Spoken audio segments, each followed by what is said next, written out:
جاتے تھے، اب محفلوں میں جانے سے روکا جاتا ہے۔ فلاں پیر صاحب آ رہے ہیں مت جانا، فلاں عالم صاحب آ رہے ہیں مت جانا، فلاں مفتی صاحب آ رہے ہیں مت جانا، فلاں صاحب آ رہے ہیں مت جانا۔ ذکر خدا، ذکر مصطفیٰ سے روکنا یہ شیطان کا کام ہے۔ کسی کے روکنے سے نہ رک سکے گا، کسی کے بند کرنے سے نہ بند ہوگا۔ جہاں غلام نبی رہیں گے وہیں درود و سلام ہوگا۔ تو اپنی اپنی لوگ کوشش میں لگے ہوئے ہیں۔ اللہ تعالی کرم فرمائے، ہدایت عطا فرمائے، ذکر خدا، ذکر مصطفیٰ سننے کا اللہ موقع عطا فرمائے۔ آج کی محفل پاک میں میں انشاءاللہ نکاح کے حوالے سے کچھ باتیں آپ حضرات کے گوش گزار کروں گا۔ جتنے حضرات ہیں توجہ سے میری بات آپ سنیں اور ایک ایک بات پر آپ دھیان دیں۔ بہت دیر تک بیان نہیں ہوگا، مگر انشاءاللہ جتنی دیر تک ہوگا کچھ کام کی باتیں میں آپ حضرات کے سامنے رکھوں گا۔ یہ اپنے اپنے نصیب کی بات ہے۔ جسے چاہا در پہ بلا لیا، جسے چاہا اپنا بنا لیا۔ یہ بڑے کرم کے ہیں فیصلے، یہ بڑے نصیب کی بات ہے۔ نصیب والے میلاد، مسجد، نیک کام میں بڑھ چڑھ کر کے حصہ لیتے ہیں، اور یہ دنیا ہے، ہمیں کیا کرنا ہے یہ دیکھنا ہے، کون کیا کر رہا ہے ہمیں وہ نہیں دیکھنا ہے۔ جو آیت کریمہ کا حصہ میں نے آپ حضرات کے سامنے تلاوت کیا ہے، قرآن کریم کا پارہ نمبر 4 سورہ نساء کی پہلی آیت کے چند الفاظ برکت حاصل کرنے کے لیے تلاوت کرنے کا شرف حاصل کیا ہے۔ ہمارا تمہارا پروردگار فرماتا ہے، یا ایھا الناس اتقوا ربکم الذی خلقکم من نفس واحدہ، اے لوگو اللہ سے ڈرو جس نے تمہیں ایک جان سے پیدا فرمایا۔ قرآن کریم جو لوگ پڑھتے ہیں وہ جانتے ہیں، قرآن پاک میں اللہ تعالیٰ کہیں فرماتا یا ایھا الذین آمنوا، اور کہیں فرماتا ہے یا ایھا الناس۔ اللہ قرآن میں جب یا ایھا الذین آمنوا فرماتا ہے تو اس کا مطلب یہ ہوتا ہے اے ایمان والو۔ تو وہاں مخاطب صرف مسلمان ہوتے ہیں، صاحب ایمان ہوتے ہیں۔ اگر اللہ فرمائے یا ایھا الذین آمنوا اتقوا اللہ وکونوا مع الصادقین، اے ایمان والو اللہ سے ڈرو، سچوں کے ساتھ ہو جاؤ، تو یہاں ایمان والے مخاطب ہیں، کلمہ پڑھنے والے مخاطب ہیں، مومنین مخاطب ہیں۔ اور قرآن میں اللہ یا ایھا الناس اگر فرمائے تو الناس میں سارے انسان داخل ہیں، چاہے مومن ہوں، کافر ہوں، مشرک ہوں، مسلمان ہوں، سارے انسان۔ یا ایھا الناس جب فرمایا جائے تو یا ایھا الناس میں سارے انسان جو دنیا میں ہیں اور قیامت تک جتنے انسان آئیں گے قرآن ان سے مخاطب ہے یا ایھا الناس، اے لوگو اللہ سے ڈرو جس نے تمہیں ایک جان سے پیدا فرمایا۔ کیا مطلب؟ اللہ نے سارے انسانوں کو حضرت آدم علیہ السلام سے پیدا فرمایا ہے۔ مسلمانوں کا عقیدہ یہ ہے کہ انسانوں کی ابتدا حضرت آدم علیہ السلام سے ہوئی ہے۔ آدم علیہ السلام سے پہلے دنیا میں کوئی آدمی نہیں تھا، کوئی بشر نہیں تھا، کوئی انسان نہیں تھا۔ سب سے پہلے انسان حضرت آدم علیہ السلام ہیں۔ آپ کہتے ہیں فلاں آدمی، آدمی کا مطلب کیا ہے؟ آدمی کا مطلب ہے آدم والا، جیسے ناگپوری ناگپور والا، جبل پوری جبل پور والا، بھوپالی بھوپال والا، اندوری اندور والا، قادری غوث اعظم کا ماننے والا، چشتی غریب نواز کا ماننے والا، رضوی امام احمد رضا کا ماننے والا، اشرفی مخدوم اشرف کا ماننے والا، ایسے ہی آدمی جب بولا جائے گا تو آدم والا، آدمی اسی کو کہیں گے جو آدم والا ہوگا، جانور کو آدمی نہیں کہیں گے، چرند و پرند کو آدمی نہیں کہیں گے، آدمی آدم والا۔ تو مسلمانوں کا عقیدہ یہ ہے کہ انسانوں کی ابتدا آدم سے ہوئی ہے، اسی لیے حضرت آدم کو ابو البشر کہا جاتا ہے، بشر کا باپ، انسانوں کا باپ۔ اور کچھ لوگ جن کو سائنس کی بیماری بہت زیادہ لگ چکی ہے تو وہ کہتے پھرتے ہیں کہ بندر سے انسان بنا ہے۔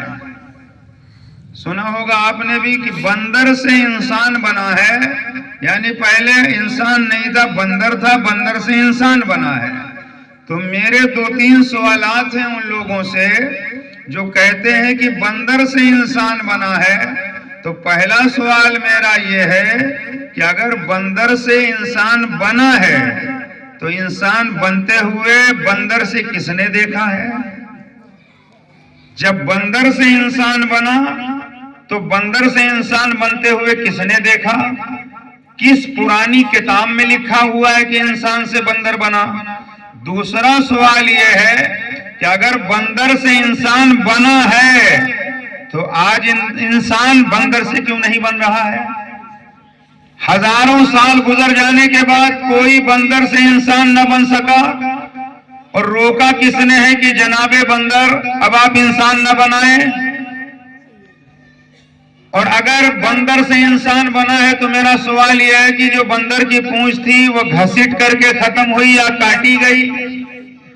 تو جو بندر جیسا مزاج رکھتے ہیں وہ کہتے ہیں کہ بندر سے انسان بنا، مگر جو مسلمان ہیں، کلمہ پڑھنے والے ہیں، وہ جانتے ہیں کہ سارے انسانوں کی ابتدا حضرت آدم علیہ السلام سے ہے۔ آدم علیہ السلام کو اللہ نے اپنی قدرت کاملہ سے بنایا، پیدا فرمایا، اور اللہ نے آدم علیہ السلام کو جنت میں رکھا۔ اللہ نے جب تک چاہا آدم علیہ السلام کو جنت میں رکھا، جنت کی نعمتیں، جنت کی ہوائیں، ان سب سے آدم علیہ السلام لطف اندوز ہوتے رہے۔ اور آدم علیہ السلام جنت میں رہنے کے باوجود، کیونکہ جنت میں آدم کے علاوہ کوئی دوسرا انسان نہیں تھا، اور انسان کی فطرت یہ ہے کہ انسان کتنے بڑے محل میں رہے، اگر اکیلا ہوتا ہے تو گھبراتا ہے، اکیلے رہتا ہے تو اس کا دل اکتاتا ہے۔ آدم علیہ السلام جنت میں، جنت کی نعمتیں، جنت کی بہاریں، مگر سب کچھ ہونے کے باوجود آدم علیہ السلام کا دل جنت میں لگ نہیں رہا تھا۔ قرآن کریم کی تفاسیر میں یہ باتیں موجود ہیں جو میں پیش کر رہا ہوں۔ اللہ نے جبریل امین کو حکم دیا، اے جبریل، آدم جب سو جائیں، اللہ نے نیند طاری کیا آدم علیہ السلام پر، اور فرمایا جب آدم پر نیند کا غلبہ طاری ہو، آدم پر غنودگی ہو، تو اے جبریل آدم کی بائیں پسلی چاک کر کے، بائیں پسلی کو چاک کر کے الگ کر دینا۔ آدم علیہ السلام کی بائیں پسلی کاٹ کر کے الگ کر دی گئی۔ یہیں پر رک کر کے ایک جانکاری میں اضافہ کر دوں کہ انسانوں میں پہلا آپریشن اگر کسی کا ہوا تو وہ آدم علیہ السلام ہے۔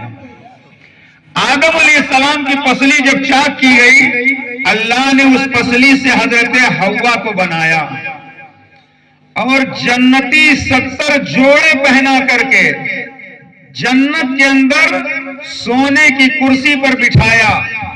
آدم علیہ السلام کی جب آنکھ کھلی تو آدم علیہ السلام نے حسن کا پیکر دیکھا، حسینہ جمیلہ شکل میں حوا کو دیکھا، آدم علیہ السلام نے کہا میرے پاس آؤ، حوا نے کہا تم میرے پاس آؤ۔ یہی وجہ ہے کہ نکاح کے بعد آدمی کے پاس عورت جاتی ہے، عورت آدمی کے پاس نہیں جاتا۔ حضرت حوا سے آدم نے کہا تم آؤ، حوا نے کہا تم آؤ۔ حضرت آدم حوا کو دیکھتے رہے، ہاتھ لگانا چاہا، آواز آئی ہے آدم ہاتھ مت لگانا، ابھی تمہارا نکاح نہیں ہوا ہے۔ اللہ نے حکم دیا فرشتوں کو شجر طوبہ کے نیچے جمع ہو جائیں۔ تمام ملائکہ، شجر مانے پیڑ، ایک درخت کو شجر طوبہ کہتے ہیں، جنت کے اندر اس پیڑ کے نیچے تمام ملائکہ حور و غلمان اکٹھا ہو گئے۔ اللہ نے اپنی شان کے مطابق خطبہ پڑھا، حمد و ثنا بیان کی، فرشتوں کو گواہ بنا کر کے حضرت آدم کا نکاح حضرت حوا سے کر دیا۔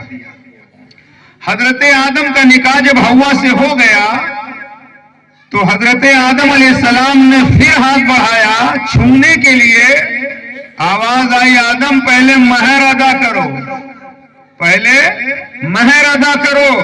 حضرت آدم علیہ السلام نے کہا مولا مہر میں کیا دوں؟ اللہ کی طرف سے حکم آیا کہ میرے حبیب پر درود پڑھو۔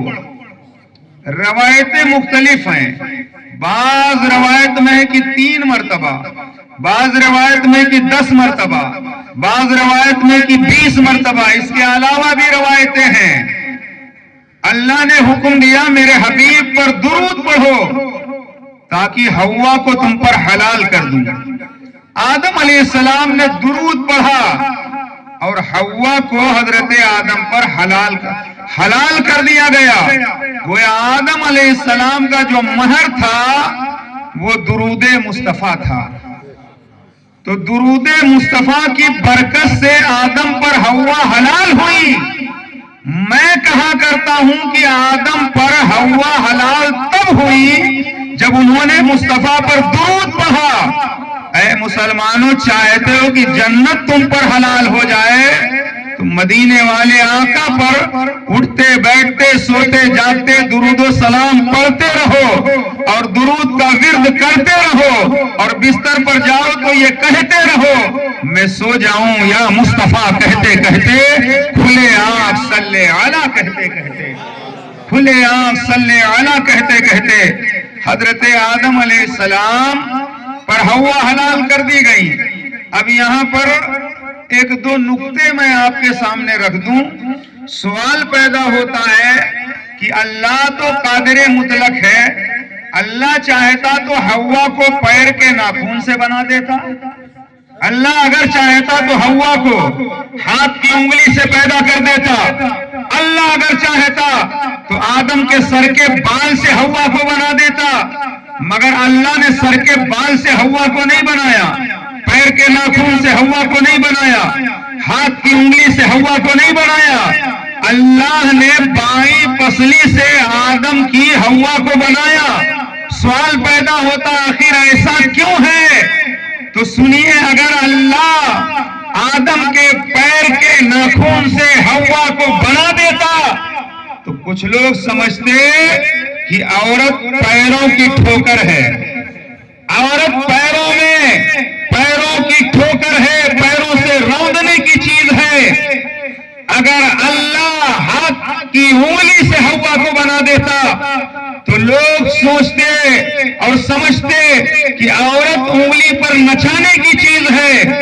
اگر سر کے بال سے بنا دیتا اللہ حوا کو تو لوگ سوچتے عورت کو سر پہ بٹھانے کی ضرورت ہے، مگر نہیں، پیر کی ٹھوکروں میں عورت کو رکھنے، پیر کی ٹھوکروں میں عورت رکھنے کی چیز نہیں ہے، سر پر عورت کو بٹھانے کی ضرورت نہیں ہے، انگلی پر عورت کو نچانے کی ضرورت نہیں ہے۔ اللہ نے بائیں پسلی سے پیدا فرما کر کے دنیا کو بتا دیا بائیں طرف دل ہے، دل گویا عورت دل کا قرار ہے، عورت دل کا سکون ہے، عورت دل کا اطمینان ہے، عورت کو نہ پیر میں روندنے کی ضرورت ہے، نہ سر پر بٹھانے کی ضرورت ہے، نہ انگلی سے نچانے کی ضرورت ہے، بلکہ عورت بے قرار دل کا قرار ہے، عورت بے چین کا چین ہے۔ اللہ نے بائیں سے پیدا فرمایا کیونکہ بائیں طرف دل ہے. اسی لیے عورت اگر سنجیدہ ہے, پڑھی لکھی ہے, تو جانتے ہو نکاح ہو جانے کے بعد میرے آقا صلی اللہ علیہ وسلم فرماتے ہیں النکاح نصف الدین, نکاح آدھا دین ہے. نکاح آدھا دین ہے. اس لیے نکاح کو آج لوگوں نے مہنگا کر دیا ہے. نکاح کو آسان کیا جائے, ہو سکے تو مسجد میں نکاح پڑھایا جائے, اعلان کیا جائے اور نکاح کو آسان بنایا جائے.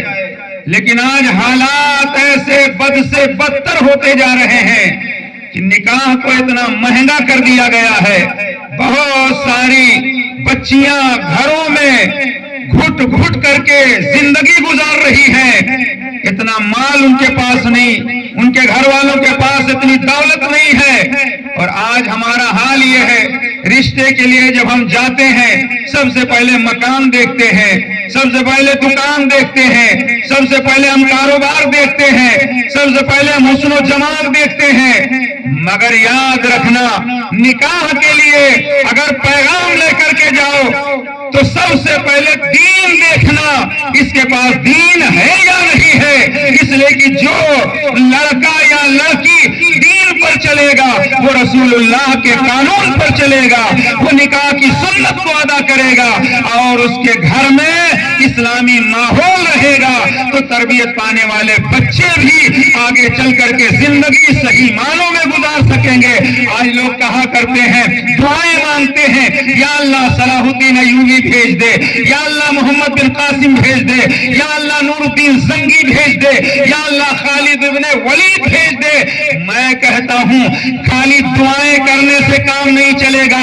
خالد بن ولید جیسی ماں کا کردار کہاں سے لاؤ گے؟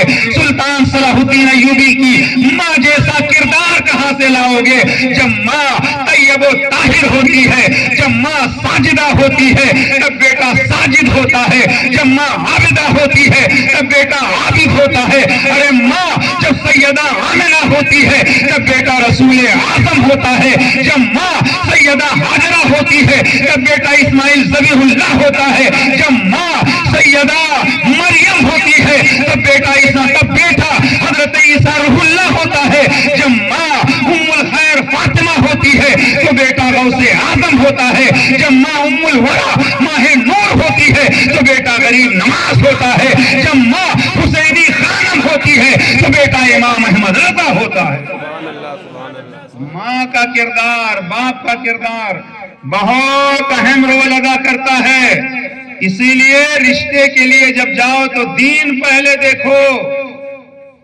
بچی قرآن کی تعلیم یافتہ ہے یا نہیں؟ بچہ جس کے ساتھ نکاح کرنے ہم جا رہے ہیں یہ بھی تو دیکھ لیا کرو مسجد جاتا ہے کہ نہیں جاتا ہے, نماز کی پابندی کرتا ہے کہ نہیں کرتا ہے, دین پر چلتا ہے کہ نہیں چلتا ہے.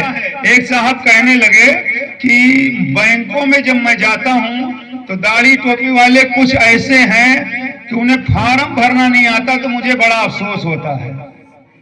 تو میں نے کہا بات تمہاری ٹھیک ہے مگر مجھے افسوس تب ہوتا ہے کہ جب تمہارے گھر بچہ پیدا ہوتا ہے اذان پڑھنا نہیں آتا, تمہارا باپ مر جاتا ہے نماز جنازہ پڑھنا نہیں آتا, مسجد میں اذان کا وقت ہو جاتا ہے تمہیں اذان پڑھنی نہیں آتی. اور لوگ آج اگر کہیں ڈی جے بچ جائے تو نوجوان پھرکتے ہیں لیکن مسجد میں جانے سے کتراتے ہیں. اور اگر اذان کا وقت ہو جائے, اذان پڑھنے والا مؤذن نہ ہو تو لوگ کہتے ہیں کیا بتاؤں یار, مجھے اذان تو آتی ہے مگر پڑھنے میں شرم محسوس ہوتی ہے. میں کہتا ہوں پانی میں ڈوب کر مر جانا گا, تجھے اذان پڑھنے میں شرم آتی ہے, ناچنے میں شرم نہیں آتی. ارے یاد رکھنا, اذان پڑھنا تو حضرت علی اکبر کی سنت ہے, اذان پڑھنا تو بلال حبشی کی سنت ہے, اذان پڑھنا تو بزرگوں کی سنت ہے. اذان پڑھنے میں شرم محسوس ہوتی ہے, مسجد کے قریب سے گزر جاتے ہو, مسجد میں جانے کی توفیق نہیں ہوتی اور امام کے پیچھے پڑے رہتے ہو. آج دین کی وہ سب سے زیادہ الا ماشاءاللہ سب سے زیادہ وہ امام کی بات کرتے ہیں جو مسجد میں جمعہ کے علاوہ جاتے ہی نہیں. حدیث کی بات وہ کرتے ہیں سب سے زیادہ جو حدیث پہ خود عمل ہی نہیں کرتے ہیں. بات وہ کرتے ہیں جو خود دین سے دور ہیں اور لوگوں کو دین سے دور کرتے نظر آ رہے ہیں. لوگوں کو دین کے قریب لاؤ. بھارت میں تلوار کے زور سے اسلام نہیں پھیلا ہے. اس لیے میں کہا کرتا ہوں کہ تلوار کی نوک سے، تلوار کی دھار سے سر جھکایا جا سکتا ہے، دل نہیں جھکایا جا سکتا ہے. مگر مصطفیٰ کے پاکیزہ کردار کی بنیاد پر غریب نواز نے لوگوں کے دلوں کو جھکایا ہے، دلوں پر حکومت کیا ہے. دل پر حکومت کرنا آسان ہے مگر دل پر حکومت کرنا یہ بہت مشکل ہے. اللہ والے اپنے کردار کے ذریعے، تلاوت قرآن کے ذریعے، اپنے اخلاق کے ذریعے انہوں نے اسلام کو پھیلایا ہے. اور آج ہم کلمہ پڑھنے والوں کو، صوفیہ کی تعلیم یہ ہے، کافر کو انہوں نے مسلمان بنایا ہے. آج کچھ لوگ کفر کی مشین لے کر مسلمانوں کو کافر بنا رہے ہیں. کسی کو کافر کہہ دینا آسان ہے، کافر کو مسلمان بنانا بہت دشوار ہے. آج ہمارے گھروں کی بچیاں آئے دن آپ اخبار نیوز آپ کو معلوم ہے کتنی مسلمانوں کی بچیاں مرتدہ ہو رہی ہیں، اسلام چھوڑ رہی ہیں اور غیر مذہب میں داخلہ لے رہی ہیں. اس بات کی فکر کون کرے گا؟ اس پر بات کیوں نہیں کی جاتی؟ معاشرے کے اندر ایسا ماحول بنایا جائے تاکہ ہماری بچیاں جن کو پال کر کے ہم نے جوان کیا، ہماری بچیوں کو غیر لے کر کے جا رہے ہیں، مرتد بنا رہے ہیں، دین لوٹ رہے ہیں. اور ہمارا حال یہ ہے کہ ان کی تقریر نہ سنو، ان کی تقریر نہ سنو، وہاں نہ جاؤ، یہاں نہ جاؤ.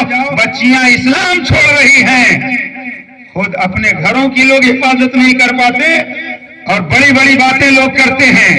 لہذا نکاح سادگی کے ساتھ کیا جائے اور نکاح کو آسان بنایا جائے. جس طرح اگر مٹھائی کے ڈبے میں، میری ایک بات سننا، مٹھائی کے ڈبے میں کلا کند برفی مہنگی سے مہنگی مٹھائی رکھی جائے اور اس مٹھائی کے ڈبے میں تھوڑا سا گوبر رکھ دیا جائے اور کسی کے سامنے لا کر پیش کیا جائے تو مٹھائی کا ڈبہ کھولنے کے بعد سامنے والا کہے گا میری توہین کر رہے ہو. مٹھائی کے ساتھ آپ نے گوبر اس میں رکھ دیا. توجہ سے سننا، مٹھائی کے ڈبے میں گوبر ملا دینے سے جس طرح وہ مٹھائی کھائے گا نہیں کوئی، مٹھائی خراب ہو جاتی ہے. نکاح نبی کی سنت ہے. حرام کام کر کے، ناچ کر کے، ڈی جے بجا کر کے، سنت تو مصطفیٰ جان رحمت کی نکاح ہے. اور آپ نے حرام کام کر کے اس سنت میں آپ نے انٹرفیئر کرنے کی کوشش کیا. حرام کام کر کے آپ نے ماحول خراب کر دیا. اور کچھ جاہل تو کہتے ہیں یار پتہ ہی نہیں لگ رہا ہے کہ جنازہ ہے یا نکاح ہے. یعنی ناچنے کا نام نکاح ہے، اچھلنے کا نام نکاح ہے، کودنے کا نام نکاح ہے. نکاح مصطفیٰ کی سنت ہے. اور نکاح اسی لیے خطبہ نکاح میں جو آیتیں پڑھی جاتی ہیں، تین طرح کی آیتیں پڑھی جاتی ہیں اور تینوں آیتوں میں یا ایھا الناس اتقوا ربکم الذی خلقکم من نفس واحدہ، یا ایھا الذین آمنوا اتقوا اللہ حق تقاتہ ولا تموتن الا وانتم مسلمون، یا ایھا الذین آمنوا اتقوا اللہ وقولوا قولا سدیدا. تینوں آیتوں میں اے ایمان والو اللہ سے ڈرو، اے لوگو اللہ سے ڈرو، اے لوگو اللہ سے ڈرو. یعنی تین آیتیں خطبہ نکاح میں پڑھی جاتی ہیں. کبھی آپ نے نکاح کا خطبہ سنا اور غور کیا تین آیتیں کیوں پڑھی جاتی ہیں؟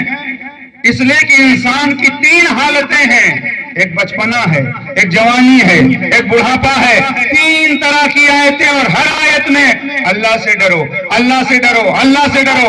یعنی نکاح سے پہلے اللہ سے ڈرو، نکاح کے وقت اللہ سے ڈرو، نکاح کے بعد اللہ سے ڈرو. نکاح کے وقت آپے سے باہر مت ہو جایا کرو، اللہ سے ڈرتے رہو. اور جب بندہ اللہ سے ڈرتا رہے گا تو لوگ اس سے ڈرتے رہیں گے. جب وہ اللہ سے ڈرے گا تو لوگ اس سے اللہ سے ڈریں گے. اس لیے نکاح